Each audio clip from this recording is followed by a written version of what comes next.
Hola Madridista, siap dapat kabar panas dari Bernabeu? Inilah Blanco Corner.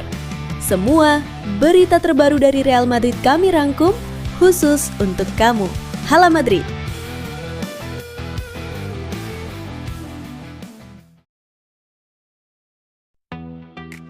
Federasi Sepak Bola Spanyol, RFEF, resmi mengumumkan jadwal semifinal Piala Super Spanyol 2026. Turnamen ini akan mempertemukan 4 tim top, di mana FC Barcelona menghadapi Athletic Club pada Sabtu, 7 Januari, sementara Real Madrid akan berduel dengan rival sekota Atletico de Madrid pada Minggu, 8 Januari. Pertarungan antara dua tim ibu kota ini dipastikan berlangsung panas. Setelah kemenangan 5-2 Atletico di La Liga, pertemuan kali ini membawa misi balas dendam bagi Real Madrid. Musim lalu, Los Blancos gagal melangkah jauh di ajang yang sama, dan kini mereka datang dengan semangat baru di bawah asuhan Xabi Alonso. Bagi Real Madrid, tujuan utama jelas, menang dan melaju ke final untuk menghadapi kemungkinan besar Barcelona. Kemenangan di Piala Super akan menjadi pembalasan sempurna atas kegagalan musim lalu, sekaligus momentum penting di El Clasico pertama musim ini yang akan digelar pada 26 Oktober di Santiago Bernabeu. Skuad asuhan Alonso menunjukkan determinasi tinggi musim ini. Mereka tak ingin menetapkan batasan, targetnya adalah memenangkan setiap kompetisi yang diikuti. Meski tantangannya berat, Real Madrid telah membuktikan diri sebagai tim yang mampu tampil konsisten di laga besar. Dengan fondasi kuat dan semangat juang tinggi, Los Merengues siap menjadikan Piala Super sebagai langkah awal menuju dominasi penuh musim ini.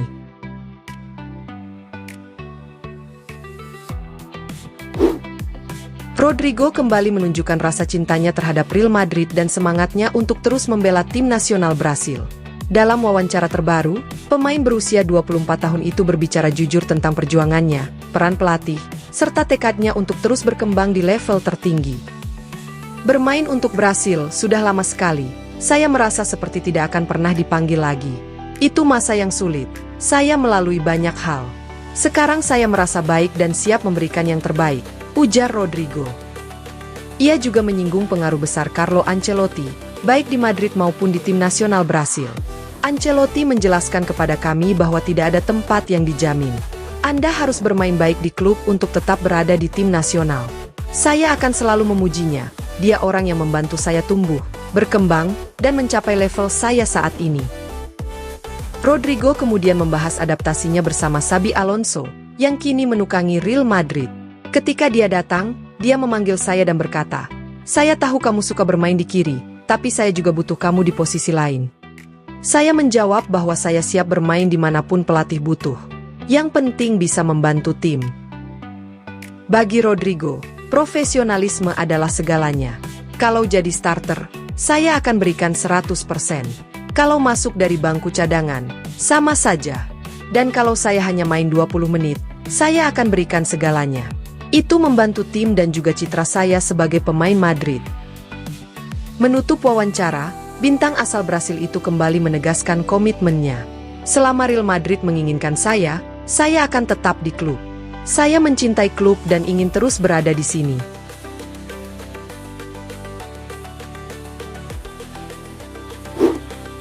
Real Madrid terus mengamati perkembangan gelandang Rodrigo Mora di FC Porto, namun pendekatan klub bersifat hati-hati. Setelah kepergian Luka Modric, Presiden Florentino Perez menugaskan Direktur Transfer Juni Calafat untuk mencari pengganti potensial, dan Mora masuk dalam daftar pendek calon pengganti.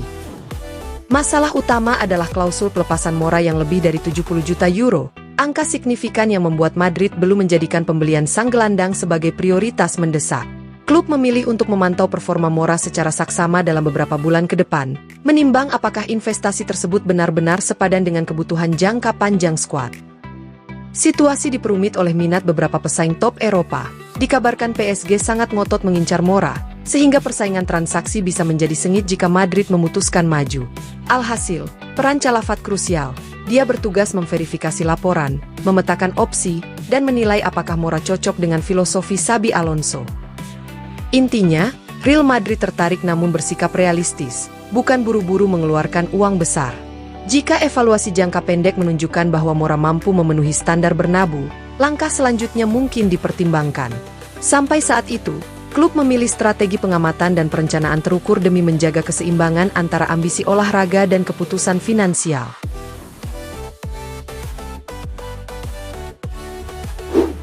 Real Madrid tampaknya belum berhenti memperkuat lini pertahanan mereka. Meski sudah berinvestasi besar pada 3 bek baru tahun ini, Los Blancos kembali berencana menambah amunisi di sektor belakang pada musim panas mendatang. Beberapa nama seperti Ibrahima Konate, Dayot Upamecano, dan Marc Guehi telah dikaitkan dengan tim ibu kota Spanyol tersebut. Namun kini, muncul satu nama baru yang menarik perhatian, Nico Schlotterbeck dari Borussia Dortmund. Menurut laporan Sport Bild, Real Madrid termasuk di antara klub yang memantau situasi sang bek asal Jerman itu. Schlotterbeck, yang dianggap sebagai salah satu bek terbaik di Bundesliga, memiliki kontrak hingga 2027.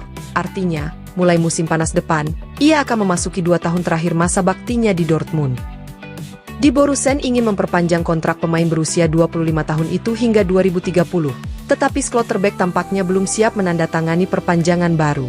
Tentu saja, apresiasinya besar di kedua pihak, tapi saya rasa saya tidak akan memperpanjang kontrak dalam waktu dekat, ujarnya baru-baru ini. Pernyataan itu membuat klub-klub besar seperti Real Madrid dan Bayern Munich mulai waspada. Bek berkaki kiri itu dikabarkan menginginkan gaji di atas 10 juta euro per tahun, dan menyadari bahwa banyak klub top Eropa siap mengajukan tawaran jika ia memilih hengkang. Schlotterbeck dikenal memiliki kemampuan distribusi bola yang baik dan bisa bermain sebagai bek tengah maupun bek kiri, kualitas yang sangat cocok dengan gaya bermain Xabi Alonso. Kini, Madrid memiliki 2 pilihan, mengejar Schlotterbeck dengan biaya transfer besar, atau menunggu peluang untuk merekrut bek yang kontraknya habis seperti Konate atau Guehi. Apapun pilihannya, jelas bahwa Los Blancos tidak ingin mengambil risiko di lini belakang untuk musim-musim mendatang.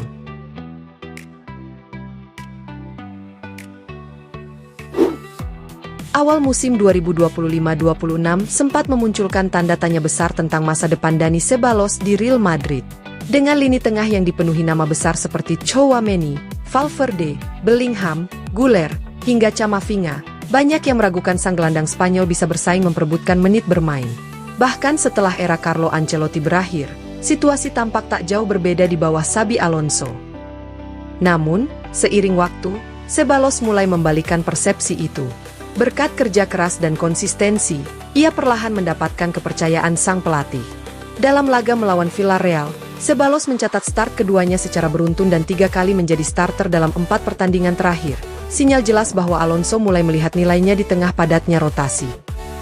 Statistiknya pun mendukung.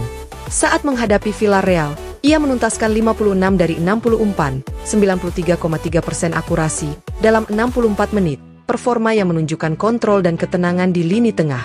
Dalam waktu kurang dari seminggu, ia bahkan mencatat menit bermain lebih banyak dibanding seluruh partisipasinya di Piala Dunia antar klub, di mana ia hanya tampil 70 menit dari 4 laga.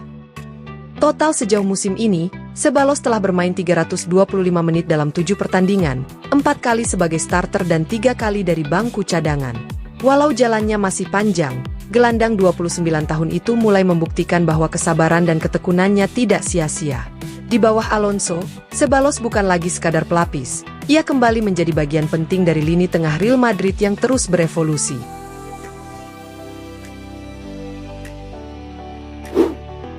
Bintang Real Madrid Kylian Mbappé kembali menimbulkan kekhawatiran setelah absen dalam sesi latihan tim nasional Prancis untuk hari kedua berturut-turut.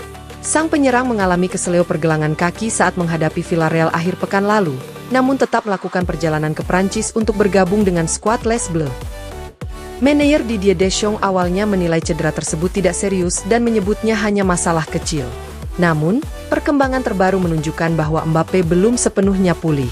Menurut laporan jurnalis Melchor Ruiz, Cope, pemain berusia 26 tahun itu tiba di pusat latihan, menandatangani tanda tangan untuk para penggemar, tetapi tidak berpartisipasi dalam latihan bersama rekan-rekannya dan segera meninggalkan lokasi. Situasi ini membuat keikutsertaannya dalam laga kualifikasi Prancis melawan Azerbaijan pada Jumat mendatang diragukan. Meski sempat dikabarkan telah pulih sepenuhnya, keputusan akhir kini akan sangat bergantung pada evaluasi medis dalam beberapa hari ke depan. Real Madrid dikabarkan memantau kondisi Mbappé dengan sangat hati-hati, mengingat sang penyerang merupakan sosok vital dalam skema Xabi Alonso. Klub berharap staf medis Prancis tidak mengambil risiko dengan memaksakan Mbappé bermain dalam laga yang relatif mudah bagi Les Bleus.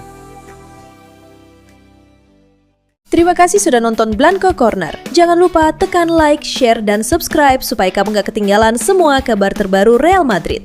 Hala Madrid!